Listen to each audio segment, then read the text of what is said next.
Koruptor tidak ada kasih sayang dalam hatinya. Berapa banyak orang tidak makan gara-gara dia sudah memakan harta orang. Raskin, beras untuk orang miskin, sanggup dia menjualnya, dia makan. Dianiaya orang. Berapa banyak orang tidak dapat pekerjaan. Hukuman dalam Islam bukan untuk menyiksa, hukuman dalam Islam untuk memberikan efek jera. Insya Allah pecandu-pecandu narkoba itu kalau melihat hukum pancung, saya yakin dan percaya dia akan berhenti.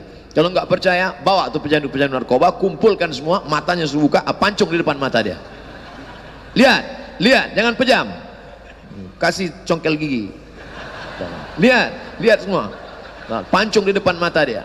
Push. Assalamualaikum warahmatullahi wabarakatuh. Hai sahabat religiwan semuanya, semoga usia bertambah, istiqomah juga semakin bertambah, amal bertambah, maka bertambah pula kesiapan kita untuk tetap menebar kebaikan. Assalamualaikum warahmatullahi wabarakatuh. An Rasulillah, dari Rasulullah sallallahu alaihi wasallam. Qala, dia berkata, Nabi bersabda, Innallaha katabal ihsan ala kulli syai'. Allah mewajibkan ihsan kepada segala sesuatu. Apa itu ihsan? Coba kita lihat ayat dalam Al-Quran. Wa qadha rabbuka alla ta'budu illa iyyah. Allah mewajibkan supaya kalian hanya beribadah kepada Allah. Jangan beribadah pada pokok kayu, jangan beribadah kepada hantu, jangan beribadah kepada sungai, jangan beribadah kepada binatang. Beribadahlah kepada Allah. Wabil walidaini ihsana. Ihsan, ihsan kepada orang tua artinya berbakti. Sedangkan ihsan dalam beramal artinya serius, itqan, profesionalisme kerja. Ihsan dalam melakukan ibadah artinya anta'budallaha ka'annaka tarah. Kau beribadah menyembah Allah seakan-akan kau melihat Allah, tapi tidak mungkin kita melihat Allah. La tudrikul absaru wa huwa yudrikul absara. Allah tak mungkin dipandang dengan mata, justru Allah lah yang melihat, memandang mata. Maka ka'annaka tarah, beribadahlah engkau kepada Allah seakan-akan engkau memandang, melihat Allah. Illam takun tarah, kalau kau tidak bisa melihat Allah, fa innahu yarak, seakan-akan kau merasakan engkau dipandang, dilihat oleh Allah subhanahu wa ta'ala. Di pelataran parkir kita lihat ada tulisan, Anda diawasi CCTV. Alhamdulillah, Alhamdulillah Ustaz Somad, sejak kami pasang tulisan ini tidak ada helm yang hilang. Kenapa? Karena ada tulisan Anda diawasi CCTV. Padahal CCTV-nya belum dipasang, tapi malingnya goblok. Dia merasa diawasi CCTV saja. Seorang direktur cerdas, dia pergi keluar kota, karyawannya tidak ada yang tahu, tapi setiap hari sopirnya datang, dia parkir di depan mobil. Semua karyawan datang on time, tempat waktu. Kenapa? Karena merasa bos ada, padahal mobilnya doang. Dia sudah keluar seminggu. Merasa diawasi oleh CCTV, orang menjadi disiplin. Merasa diawasi oleh atasan, bos, direktur, dia ada di dalam, padahal kaca mobilnya gelap hitam. Yang tahu cuma sopirnya saja di dalam sendirian. Apa maknanya? Merasakan diawasi CCTV, merasakan diawasi malaikat. Ihsan, merasakan diawasi oleh Allah subhanahu wa ta'ala. Jadi makna ihsan itu banyak, diambil dari 3 huruf. Hasanah, hasan, baik. Hasan, baik. Khair, baik. Tayyib, baik. Jayyid, baik. Baik, baik. Kenapa digunakan kata ihsan? Ihsan membalas lebih dari semestinya. 9 bulan 10 hari kau dikandungnya, 2 tahun engkau disusukannya, mengalir darahnya dalam tubuhmu, tidak terbalaskan bagaimana dia meregang nyawa saat melahirkanmu. Hampir saja dia mati, tetesan darahnya. Satu kali kau gendong dia dari Bogor sampai ke tanah suci Makkah, lalu pulang lagi ke kampung halaman, belum dapat menebus satu rintihan sakitnya saat dia melahirkan engkau. Balaslah lebih dari semestinya. Maka kalau ada orang yang sudah memberangkatkan orang tuanya umrah, dia merasa sudah membalas, belum. Kalau ada orang yang sudah membelikan rumah besar untuk ayahnya, dia sangka dia sudah membalas, belum. Kalau ada orang memberikan perhiasan, cincin, gelang, rantai kepada ibunya, dia sangka dia sudah memberikan balasan, belum. Karena makna ihsan, memberikan lebih dari semestinya. Innallaha katabal ihsan. Allah Ta'ala mewajibkan ihsan ala kulli syai', kepada segala sesuatu. Ihsan kepada orang tua, balas lebih dari semestinya. Ihsan kepada Allah Subhanahu wa taala, merasakan kau diawasi Allah. Makanya ada hadis, pertanyaan tentang Islam, pertanyaan tentang iman, pertanyaan tentang ihsan. Apa itu Islam? Anta syahada illa ilallah wa anna Muhammad Rasulullah wa tuqimas salah wa tutiyaz zakah wa tasuma Ramadan wa tuhajjul baita in istata'ta ilaihi sabila. Cukup 5. Apa itu iman? Antu'mina billah wa malaikatihi wa kutubihi wa rusulihi wal yawmil akhir wa biqadri khairihi wa syarrihi. Iman. Tapi puncaknya adalah ihsan. Islam, salat, zakat, puasa, haji, itu konsentrasinya ulama fikih, mazhab Syafi'i, mazhab Hanafi, mazhab Maliki, mazhab Hambali, halal, haram, makruh, mubah. Lalu kemudian ada namanya iman. Beriman kepada Allah, beriman kepada malaikat, beriman kepada Rasul, beriman kepada hari kiamat, beriman kepada takdir, beriman kepada azab kubur, beriman kepada titian siratal mustaqim, beriman kepada kiraman katibin, beriman kepada mungkar nakir, beriman bahwa catatan amal akan dihadapkan, beriman bahwa kita akan dituntut di hadapan Allah. Ini domennya akidah, wujud, qidam, baqa, mukhalafatul hawadis, qiyamuhu binafsihi, wahdaniyah, qudrat, iradat, ilmun, hayat, sama, basar, kalam.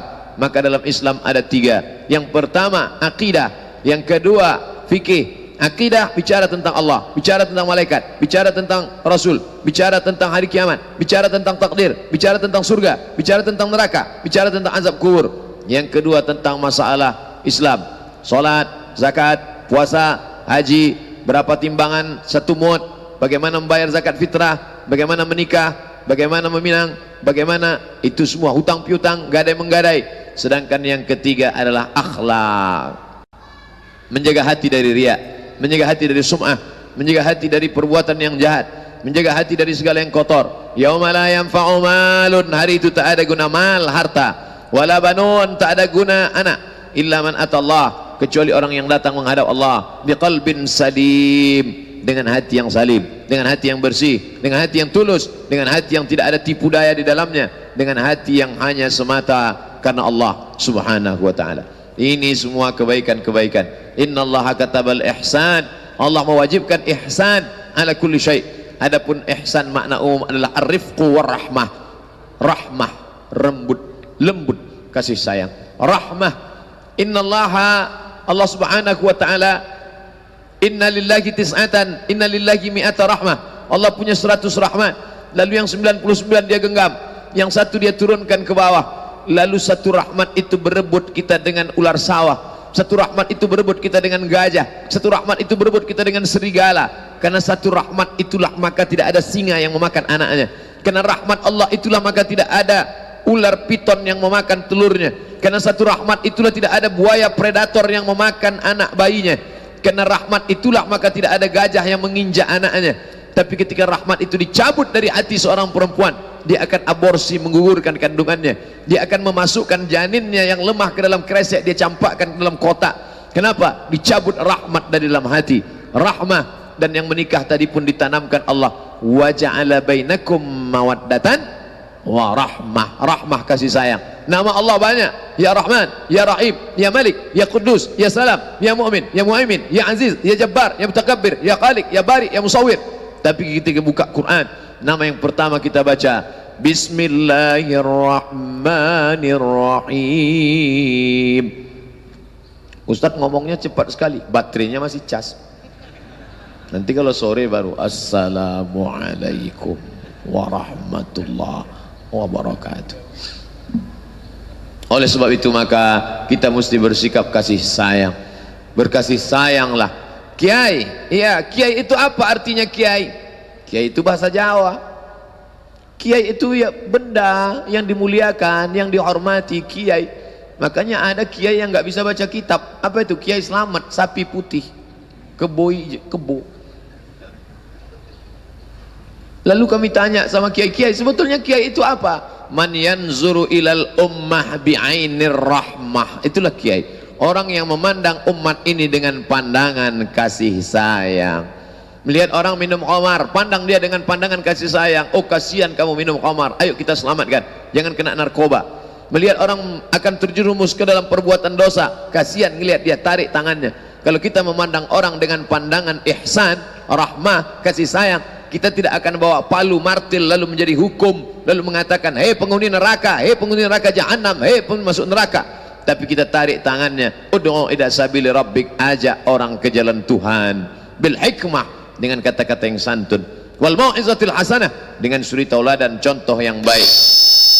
Andai dia harus mengajak berdebat, dia ngajak kita debat, boleh berdebat, wajadilhum,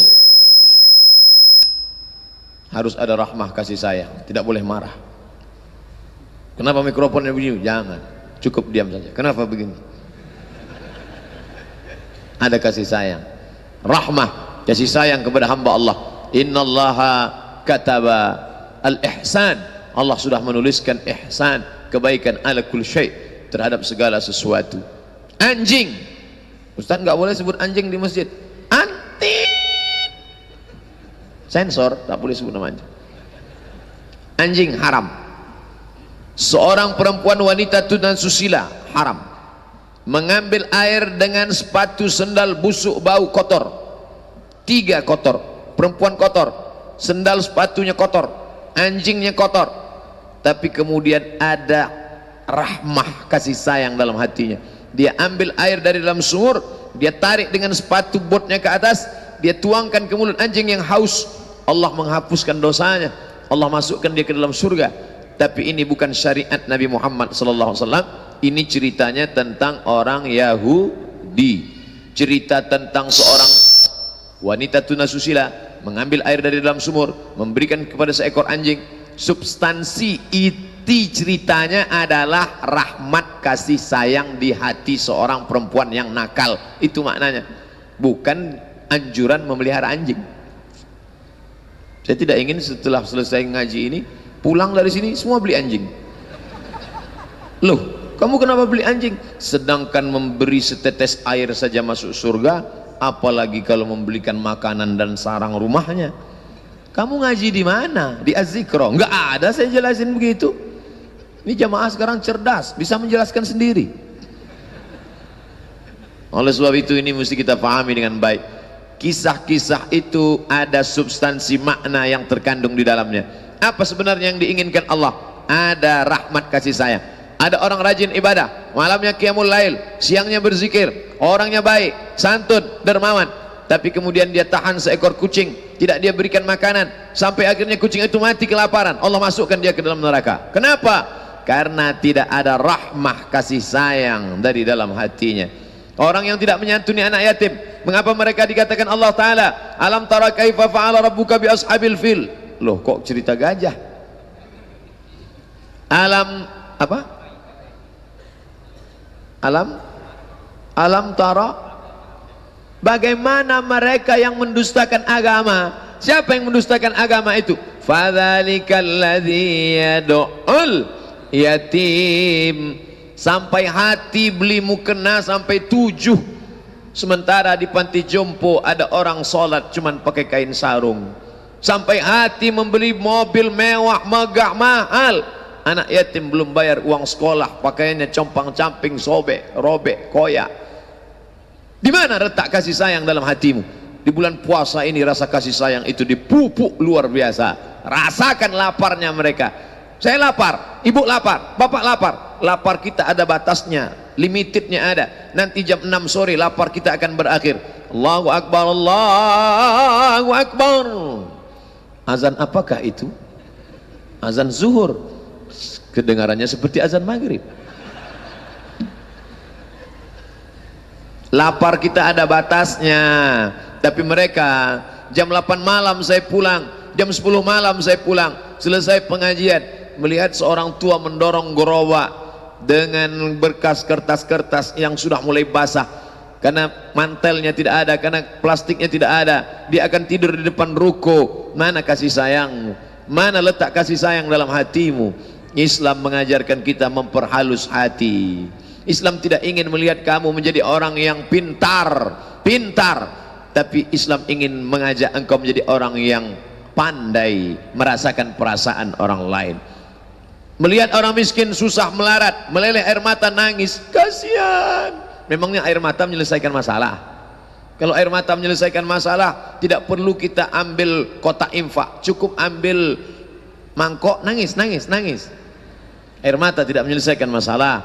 Yang menyelesaikan masalah adalah di balik air mata itu. What's next? Setelah air mata apa yang keluar? Setelah keluar air mata, keluar dompetnya, keluar duitnya. Ini banyak yang nangis. Pas ditanya, mana? Dompet tinggal di rumah.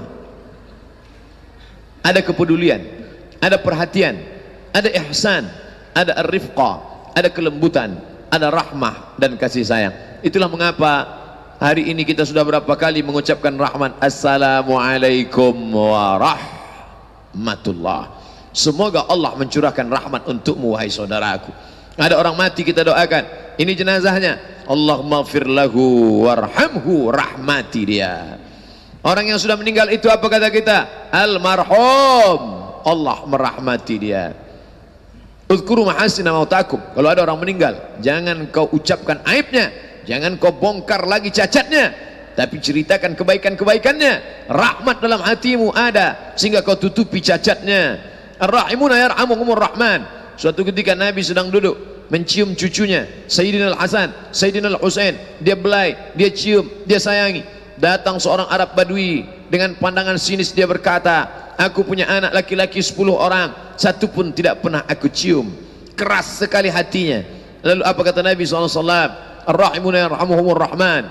Allah yang akan maha penyayang, Allah yang maha penyayang hanya akan menyayangi hamba-hamba yang ada rasa kasih sayang dalam hatinya. Irhamu man fil ardi yarhamukum man fis sama. Sayangi makhluk yang di bumi, malaikat-malaikat akan menyayangimu. Sayangi makhluk Allah, Allah akan menyayangimu. Mengapa kasih sayang Allah tidak turun? Karena tidak ada rasa kasih sayang dalam hatimu. Koruptor tidak ada kasih sayang dalam hatinya. Berapa banyak orang tidak makan gara-gara dia sudah memakan harta orang. Raskin, beras untuk orang miskin, sanggup dia menjualnya, dia makan. Dianiaya orang. Berapa banyak orang tidak dapat pekerjaan. Kenapa? Karena perbuatan zalim. Ittaquz zulma, takutlah pada perbuatan zalim. Fa inna zulma zulumatun yaumal qiyamah. Karena kezaliman akan menjadi kegelapan pada hari kiamat. Tidak ada guna banyak amal ibadah kalau tidak ada rasa kasih sayang pada hamba Allah. Orang yang banyak solatnya, banyak puasanya, banyak zakatnya, banyak hajinya, banyak ibadahnya, tapi tak ada rasa kasih sayang dalam hatinya, hilang amal itu, akan diambil orang-orang yang dulu dianiaya. Kita tidak menganiaya orang karena ada rasa kasih sayang di dalam hati kita kepada saudara-saudara kita. Fa idza qataltum fa ahsinul qitlah. Kalau kamu membunuh, bunuhlah dengan baik. Loh, membunuh kok baik? Gimana ceritanya membunuh baik? Apa yang dimaksud dengan membunuh? Bunuh binatang. Uqtulul aswadaini fi shalah. Bunuhlah dua yang hitam walaupun kau sedang salat. Allahu Akbar. Kelihatan ada dua yang hitam. Apa itu dua yang hitam? Pertama ular, kedua kalajengking. Maka melihat ada kalajengking, bunuh. Bunuh. Kalau bisa diambil bisanya, boleh. Bunuh. Idza qataltum fa ahsinul qitlah. Kalau kau bunuh, bunuh dengan baik. Sekali pukul mati. Mati. Jangan dicopot dulu tangannya sebelah. Besok potong satu lagi. Hari ketiga potong ekornya. Setelah itu dilepaskan. Bayangkan dia pergi ke alam yang menghadapi musuh-musuh. Bagaimana dia menghadapi dunia? Kasihan sekali. Mau bunuh diri aja dia nggak bisa. Bayangkan di mana letak. Maka kalau mau bunuh, bunuh sekali bunuh. Salat, tiba-tiba Ustadz, ya kita kalau salat itu mata terpejam atau terbuka? Salat mata terbuka. Mana dalilnya? Kata Nabi, bunuhlah dua yang hitam walaupun kau sedang salat. Makna kandungan dari hadis itu, bunuhlah dua yang hitam walaupun sedang salat, artinya matamu melihat. Kalau matamu terpejam mana bisa? Tiba-tiba ular anaconda sudah. Itu menunjukkan matamu terbuka. Tapi di saat-saat tertentu matamu boleh juga tertutup. Misalnya ada anak-anak muda nih, anak-anak gaul yang pakai baju kaos ada tulisan-tulisan di belakang. Itu kalau engkau pandang tidak khusus, tutup. Coba kalau dilihat ada tulisan. Emang masalah buat lo? Tutup. Makanya kalau ke masjid pakai baju polos, putih, hitam, biru, ungu, nggak ada tulisan-tulisan. Tulisan remaja masjid, ya nggak apa-apa, orang ingat masjid baik, tidak salah, tapi tulisan-tulisan. Saya pernah sholat di masjid, Tiba-tiba saya baca di belakangnya, hidup memang sudah, jangan bikin susah. Aduh, kita nggak mungkin nggak baca. Itulah gunanya maka sholat melihat tempat sujud. Tapi mau tidak mau, suka tidak suka, kita akan terlihat. Oleh sebab itu maka membunuh binatang, bunuhlah, 1 kali pukul mati. Membunuh manusia, oh nggak boleh. Man qatala nafsan bighairi nafsin fakannama qatala an-nasa jami'a. Siapa yang membunuh satu orang, siapa saja yang membunuh satu orang di dunia ini, maka seolah-olah dia sudah membunuh seluruh dunia. Begitulah Islam mengajarkan pembunuhan dosa besar. Iyyakum jauhilah dosa besar. As-sab'al mubiqat, ijtanibu as-sab'al mubiqat, jauhilah 7 dosa besar. Di antara dosa besar yang 7 itu al-qatlu, membunuh. Tapi ada 3 orang yang boleh dibunuh. Tapi yang membunuh itu bukan kita. Bukan ujuk-ujuk pulang ke rumah ambil golok panjang pancung kepalanya, bukan. Yang menjatuhkan hukuman itu adalah hakim sesuai dengan putusan pengadilan. 3 orang halal darahnya.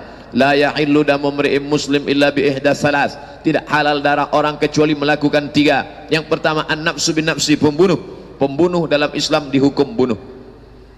2, qisas namanya. 2, as-sayyibuz zani, yang sudah menikah tapi berzina, sudah menikah punya istri, berzina lagi di tempat lain, maka orang ini dihukum bunuh juga. Bagaimana caranya? Ditanam badannya setengah, dilempar batu sampai mati. Yang ketiga, at-tariku lidinihi al-mufariqu lil jamaah, orang yang murtad, pengkhianat, menodai agama Islam, melecehkan agama Islam, mengejek agama Islam, keluar dari agama Islam, maka orang ini murtad. Orang murtad tidak dibiarkan hidup berkeliaran, maka dia juga dihukum pancung. Yang menjatuhkannya adalah hakim. Dengan ini hakim memutuskan bahwa orang ini layak dihukum pancung. Hukum mati di dunia ini yang masyhur ada 3. Yang pertama hukum tembak, seperti yang diterapkan di Cina, ditembak. Tempat kita juga pakai tembak. Yang kedua gantung, seperti di Mesir. Mesir hukum gantung pakai tali. Yang ketiga pancung, seperti di Saudi Arabia, dipancung kepalanya pakai pedang.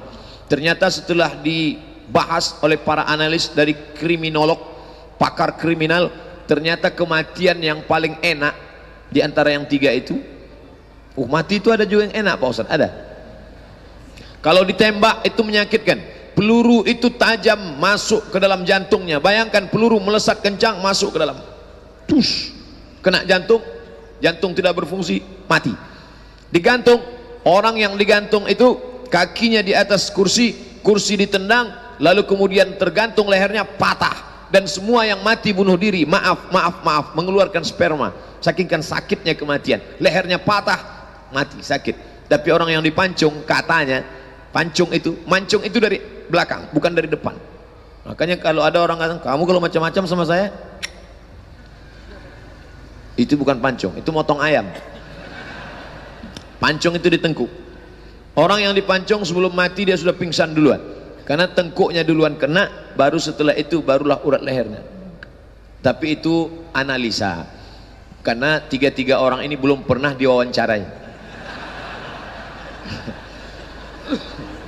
Yang mati gantung diri, yang mati ditembak, dengan mati dipancung, itu belum pernah acara ada live. Kalian bertiga gimana rasanya dulu? Belum pernah. Nah, oleh sebab itu maka ini menjadi perhatian buat kita bersama. Kalau kamu mau menghukum, sekali pancung mati. Ustadz pernah ngelihat hukum pancung ya di Jeddah, ada namanya Masjid Qisas, 1 kali pancung. Al-Gojo membawa pedang yang panjang, sekali pancung, tus, langsung putus. Jadi nggak boleh dikit-dikit. Boleh sekali putus, tus, putus, hancur, putus. Begitu putus kepalanya, langsung muncrat darahnya, langsung altar perataran itu berserak darah. Tidak lama kemudian datang mobil pemadam kebakaran. Setelah bersih, naikkan 1 lagi, pancung lagi. Setelah itu bersih, pancung 3 kali. 1 hari itu saya lihat 3. Setelah itu saya pun naik taksi, lemas badan, lemas. Super taksi nanya, "Minin, dari mana?" "Min Masjid Qisas." "Anta syaifu?" "Ente lihat tadi hukum pancung?" "Iya." "Ana sakin hina 10 sinin ma syuftus khalis." Saya sudah 10 tahun tinggal di Jeddah, sekalipun nggak berani ngelihat, kata dia. Ternyata sekarang kalau ada orang ngajak saya umroh, "Ustadz, ayo pergi umroh yuk, gratis, tapi ngelihat hukum pancung." Syukron. Tapi hukuman itu luar biasa. Hukuman dalam Islam bukan untuk menyiksa, hukuman dalam Islam untuk memberikan efek jera. Insya Allah pecandu-pecandu narkoba itu kalau melihat hukum pancung, saya yakin dan percaya dia akan berhenti. Kalau nggak percaya, bawa tuh pecandu-pecandu narkoba, kumpulkan semua, matanya buka, pancung di depan mata dia. Lihat, jangan pejam, kasih congkel gigi. Lihat semua, nah, pancung di depan mata dia, push, melihat darah, saya yakin dan percaya berhenti dia. Itu terapi. Kalau tidak percaya, laksanakan, kita lihat efeknya nanti. Man ra'aitumuhu ya'malu amala qaumi Lut, kalau kamu lihat ada orang melakukan perbuatan umat Nabi Lut, faqtulul fa'il wal maf'ul, sodomi, orang yang melakukan perbuatan pelecehan seksual, orang yang melakukan perbuatan zina, yang melakukan perbuatan, pancung kepalanya, kumpulkan bencong-bencong yang melakukan perbuatan umat Nabi Lut itu pancung. Saya yakin keluar dari situ bangkit keperkasaannya, jadi laki-laki dia semua, be a man, jadi laki-laki semua, putus urat-urat melambainya semua. Kalau tidak percaya ucapan saya ini berarti mendustakan hadis Nabi Muhammad sallallahu alaihi wasallam. Ustadz itu keras sekali, bukan keras, kita menyampaikan apa adanya, apa yang ada dalam kitab, apa yang ada dalam hadis Nabi Muhammad sallallahu alaihi wasallam. Idza qataltum fa ahsinul qitlah, kalau kamu bunuh sekali bunuh, mati. Tidur siang, bulan Ramadan tidur, tiba-tiba datang lalat, hinggap, nggak dapat, marah, akhirnya berusaha menangkap. Setelah tangkap, copot sayapnya satu, akhirnya dia terbang dengan satu sayap, mutar-mutar. Kita rasain, tangkap sekali lagi, copot sayapnya satu, biarkan. Lalu tulis pengumuman besar-besar, yang lain ambil pelajaran dari sini.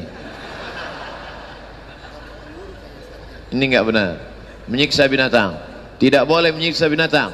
Idza qataltum fa ahsinul qitlah, kalau kamu membunuh, bunuh dengan baik, sekali bunuh mati. Ada lalat, pukul sekali pukul, mati. Kalajengking sekali pukul, mati. Ada ular sekali pukul, mati. Ular lidi, ular kobra, sekali pukul mati. Memancung orang, sekali pancung mati. Begitulah yang diajarkan, karena kita menghabisi keburukan, bukan membiarkan keburukan masuk ke dalam tubuh kita, menyiksa orang. Dendam kesumat, dendam tidak akan pernah berakhir, seperti api dalam sekam, dia akan terus menyala. Maka menghilangkannya hanya dengan disiram dengan air, dekatkan diri kepada Allah SWT, berakhir. Makanya orang-orang yang keluarganya terbunuh, dia harus diakhiri dengan apa? Yang membunuh itu mesti mati, di penjara. Apakah penjara menyelesaikan masalah? Tidak. Dikumpulkan orang ramai-ramai di penjara, yang mestinya kapasitasnya 10 orang diisi 100 orang, sampai tidur pun berdiri. Akhirnya unjuk rasa di penjara, mau ngamuk, sipir dihabisi, makanan kurang, mau ngamuk, membakar. Penjara tidak menyelesaikan masalah. Islam tidak memberikan masalah baru, Islam menyelesaikan masalah yang lama. Islam adalah solusi. Oleh sebab itu ada hukum bunuh, tapi membunuh sekali bunuh mati. Idza qataltum fa ahsinul qitlah, kalau membunuh, bunuhlah dengan baik. Wa idza dzabhtum fa ahsinuz dzabhah, kalau engkau menyembelih, sembelih dengan baik. Kalau menyembelih, sembelih dengan baik. Ini tidak lama lagi, sekitar 2-3 bulan lagi, Syawal, Zulqa'dah, 10 Zulhijjah, hanya 2 bulan 20 hari lagi kita akan menyembelih. Sembelih dengan baik, buat pelatihan menyembelih korban. Ini bagi pengurus masjid, beli. Saya ada golok di rumah, dikasih sama jamaah, Ustadz ini untuk potong, ya. Sampai sekarang belum pernah saya pakai. Saya termasuk yang kasihan melihat kambing, melihat sapi, tak sampai hati saya. Tapi kalau sudah masak, tak sampai hati menolaknya. Adapun memotongnya, maka ada iba. Tapi ada kawan-kawan kita yang berani luar biasa. Kalau kamu potong dengan baik. Nanti bapak ibu pergi umrah, lihat tempat penyembelihan di kota Makkah Al-Mukarramah, di Ka'kiyah atau di Jabal Qurban. Bagaimana mereka menyembelih onta. Onta tidak diikat kakinya, hanya ditambatkan saja ke tiang atau ke batang korma. Lalu kemudian datang slaughter, tukang potong, tukang jagal dengan seperti palu arit, seperti arit. Lalu kemudian menarik, satu kali tarik saja ke lehernya, satu kali saja, putus urat, darahnya muncrat, tumbang jatuh. Onta yang besar itu mati, tidak tersiksa.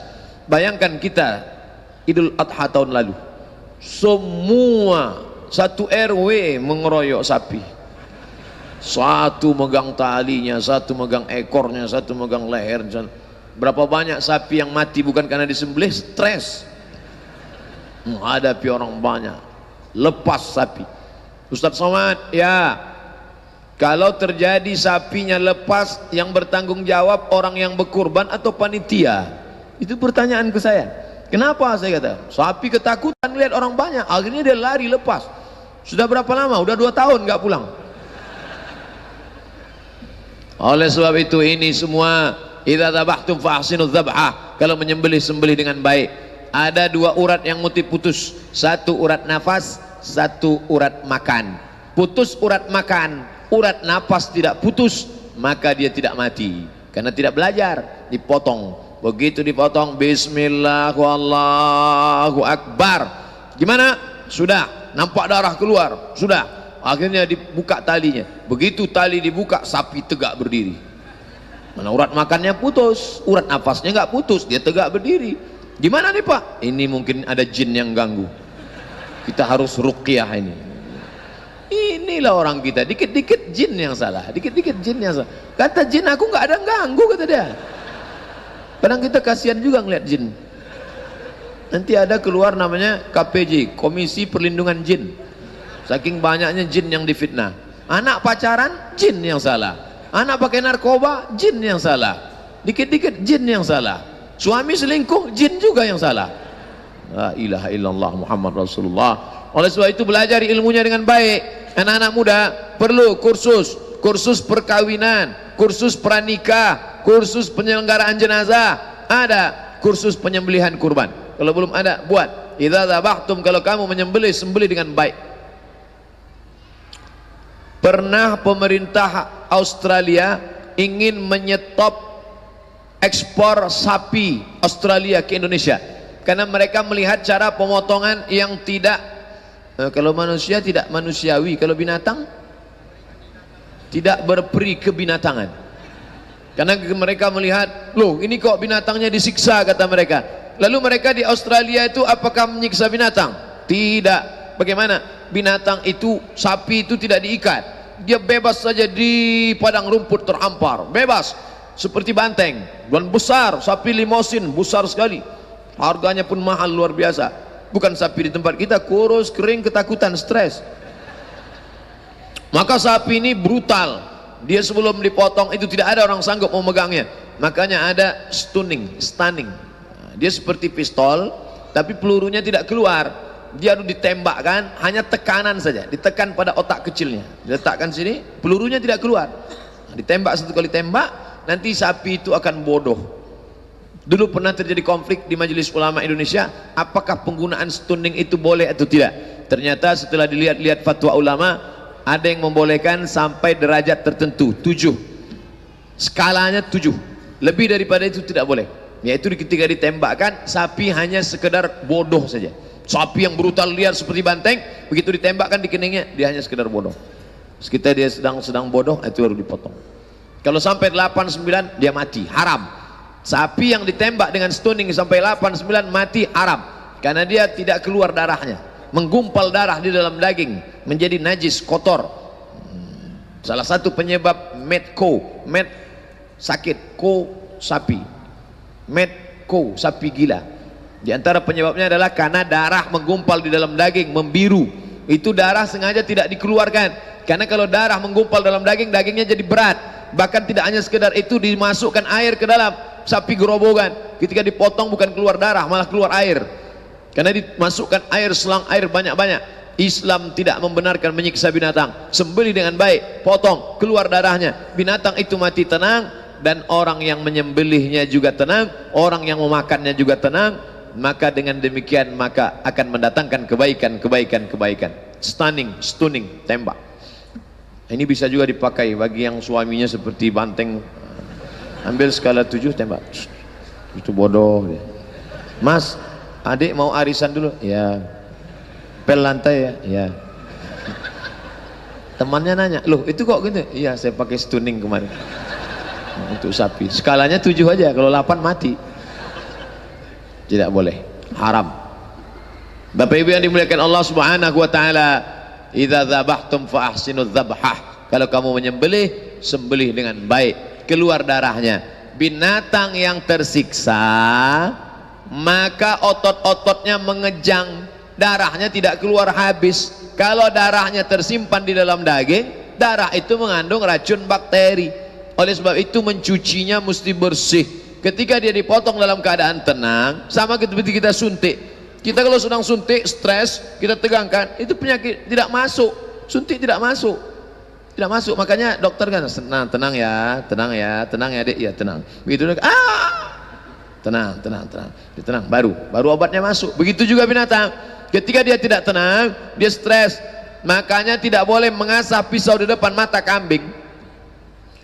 Seorang Arab Badui mengasah pisau di depan mata kambing, dia buat tajam. Ketika Nabi SAW lewat di depan, Nabi melihat, Nabi marah. Apa kata Nabi SAW? Aturidu antumita hamautatin? Kamu mau buat sapi kambing ini, onta ini mati berkali-kali ya? Kamu mau buat kambing ini mati berkali-kali, kata Nabi. Nabi marah. Kenapa? Dia mengasah pisau di depan mata kambing, pucat pasi itu kambing melihat. Dulu waktu kecil saya masih ingat, datuk-datuk, kakek-kakek, mbah-mbah ngasih tahu, jangan asap pisau di depan mata kambing, jangan. Saya sangka itu patangan adat istiadat, saya sangka itu adat nggak boleh pantang.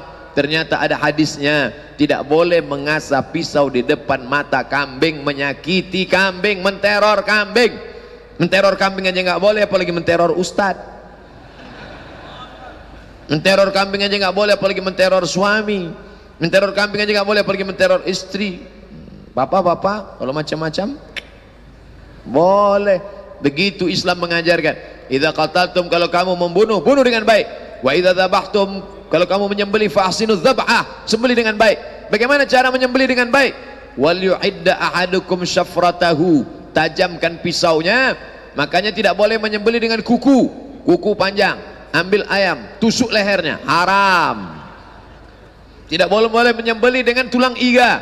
Ada tulang iga kambing yang panjang, tajam, ambil tulang iga, potongkan ke leher ayam, haram. Nggak boleh. Kalau gitu diambil strom listrik, disetrum, menggeletar tuh ayam, mati, haram. Nggak boleh. Kenapa? Kata Nabi SAW, war yurih wal yuhidda ahadukum syafratahu, tajamkan pisaunya. Setelah tajam, dia tidak tersakiti. Ini ayam bolak-balik masuk rumah, diusir masuk lagi, diusir dari pintu masuk jendela, sakit hati. Awas lo ayam. Ntar hari terakhir, hari Kamis, malam Idul Fitri, begitu hari Kamis ditangkap, dipotong pakai pisau tumpul, biar kau rasakan sakitnya kemarin. Enggak boleh menyiksa binatang, haram hukumnya. Wal yurih dzabihatahu, buatlah binatang itu mati dalam keadaan tenang. Nabi mengajarkan, Nabi sendiri yang menyembelih binatang kurbannya. Bismillahi Allahu Akbar, Allahumma hadza an Muhammad wa ali Muhammad. Bismillahi Allahu Akbar, Allahumma hadza an Muhammad wa ummati Muhammad. Nabi SAW menyembelih binatang dalam keadaan tenang, dalam keadaan baik, dalam keadaan apa maknanya? Kalau ada orang mengatakan Islam itu teroris, Islam itu ekstremis, Islam itu radikal, Islam itu keras, Islam itu, coba baca hadis-hadis riwayat Arba'in An-Nawawiyah, hadis yang ke-17. Ingat, 17. Arba'in Nawawi 17, Arba'in Nawawi 16, jangan marah. Arba'in Nawawi 17 tentang berperi kehewanan, berperi kebenatangan, berperi perkambingan, berperi pesapian, berperi keontaan. Carilah. Ini Ustaz Abdul Somad, ini apologi, hanya menjelaskan agamanya. Dia katakan agamanya baik. Saya sedang menceritakan tentang ajaran Nabi kami, Nabi Muhammad SAW. Jangan bayangkan Nabi Muhammad membawa pedang, sebelah kanannya Quran. Siapa yang tidak mau ikut Quran, ku pancung kepalanya. Siapa ini? Ini ajaran siapa? Ini Muhammad mana ini? Bukan Muhammad yang kami kenal, bukan Muhammad Sayyidina wa Maulana Muhammad SAW. Karen Armstrong, penulis buku tak ada air putih, penulis buku History of God sejarah Tuhan, bestseller, tebal. Lalu dia tulis satu lagi buku History of Prophet Muhammad, peace be upon him, sejarah Muhammad SAW. dia terpukau dengan sisi humanisme, kemanusiaan Muhammad sallallahu alaihi wasallam. Bagaimana Muhammad itu manusiawi sekali. Ketika dia masuk ke kota Makkah Al-Mukarramah tahun ke-8 Hijrah, dia bawa 10.000 pasukan dengan tombak dan pedang, lengkap dengan baju besi, 10.000 orang di belakangnya. Dia tidak katakan bakar, hancurkan, ratakan dengan tanah. Apa kata dia? Hadza yaumul marhamah, ini hari berkasih sayang. Panglima perangnya Sa'ad sudah angkat pedang. Hadza yaumul malhamah, hadza yaumul malhamah, ini hari balas dendam. Tapi Nabi berkata, hadza yaumul marhamah, ini hari berkasih sayang. Peace, kedamaian. Agama kita berasal dari kata Islam. Nama dia yang kita sembah adalah salam. Allahumma antas salam wa minka salam wa ilaika ya'udu salam fahayyina rabbana bis salam wa adkhilnal jannata daras salam tabarakta rabbana wa ta'ala ya dzal jalali wal ikram. Makanya ketika mengucapkan itu selesai salat, ucapkan dengan perenungan yang dalam bahwa kita adalah agama kedamaian. Kita diajarkan untuk menebarkan kebaikan-kebaikan. Islam tidak mengajarkan dia adalah orang tidak sama dengan engkau, berbeda keyakinan, dia tetanggamu, keyakinanmu tidak sama, beda, pancung kepalanya, bakar rumahnya, ambil motornya, larikan anak gadisnya. Ini ajaran Islam yang mana? Kita mesti belajar kepada guru-guru kita, bersanad sampai kepada sahabat, sampai ke tabi'in, sampai ke sahabat, sampai ke Nabi Muhammad sallallahu alaihi wasallam. Ini hadis yang kita kaji, Ahlus Sunnah wal Jamaah, disampaikan oleh Imam An-Nawawi. Imam Nawawi nasabnya sampai sanadnya sampai kepada Imam Syafi'i. Syafi'i berguru kepada Malik bin Anas, Malik bin Anas kepada Abu Zinad, Abu Zinad kepada A'raj, A'raj kepada Abu Hurairah, Abu Hurairah kepada Muhammad sallallahu alaihi wasallam.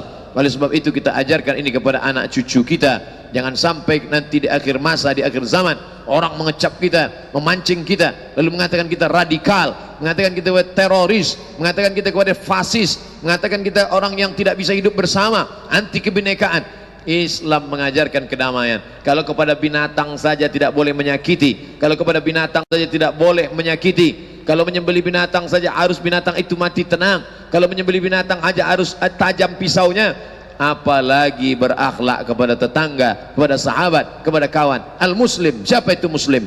Muslim orang yang pergi ke Makkah bolak-balik haji dan umrah, betul.